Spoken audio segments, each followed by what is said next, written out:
करने वाला मैं, और मैं हूं आपका दोस्त अमित सैनी। जैसा कि आप जानते ही हैं कि मैं आपके लिए रोज़ नई नई प्रॉपर्टीज़ की इन्फॉर्मेशन लेके आता रहता हूं। हमारे पास जो प्रॉपर्टी इस समय अवेलेबल है वो नजियाबाद, मंडावली, भागोवाला, बिजनौर, हरिद्वार, देहरादून, मथुरा, वृंदावन और यहाँ तक कि हरियाणा में भी हमारे पास प्रॉपर्टी अवेलेबल है। यदि आपको किसी भी टाइप की प्रॉपर्टी परचेज़ करनी है तो आप तुरंत नीचे दिए गए नंबर पर संपर्क कर सकते हैं, ठीक है। और जैसा कि आप जानते ही हैं कि अब शादियों का सीज़न अब स्टार्ट हो गया है और अब बहुत से लोग आबाद होंगे और बहुत से बर्बाद होंगे।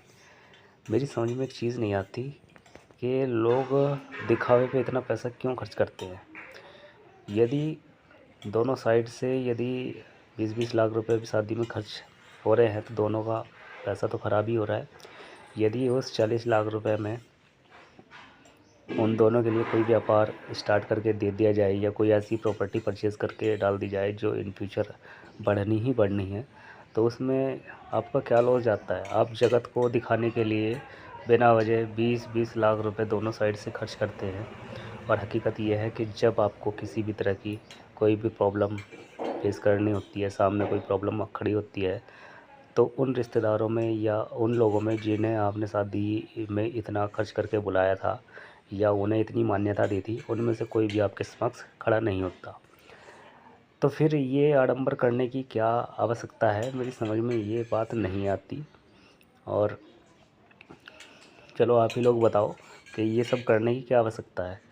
एक मिडिल क्लास आदमी क्या करता है, अपने जीवन की पूरी पूंजी इसमें गंवा देता है और बाकी की बची हुई उम्र उस कर्जे को निपटाने में लगा रहता है। भाई बड़े बड़े अगर शौक़ करने हैं तो बड़े बड़े लोग अपनी कमाई का मात्र 10 से 15% खर्च करके अपने शौक़ पूरे करते हैं, ना कि उस शादी को कर्जे पर लेकर खर्च करते हैं। तो ऐसा मत करो मेरे दोस्तों।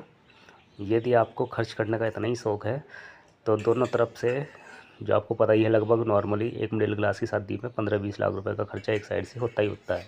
तो इतनी बड़ी रकम का आप कोई अपने जो बेटा बेटी हैं या दामाद बहू हैं, अब उनको क्या करो, एक कोई छोटी प्रॉपर्टी ख़रीद के दे दो जिसके माध्यम से वो अपना जीवन गुजर बसर कर सकें। क्योंकि नौकरी का आज के समय में कोई ऐसा विचार नहीं है कि भाई ये परमानेंट ही रहने वाली है। नौकरी कभी भी जा सकती है या कभी भी नौकरी से आपको निकाला जा सकता है। तो यदि आपके पास कोई एक परमानेंट इनकम सोर्स होगा तो आपके लिए बहुत ही ज़्यादा बेनिफिशियल होगा, ठीक है। तो यदि आपको मेरी बात अच्छी लगी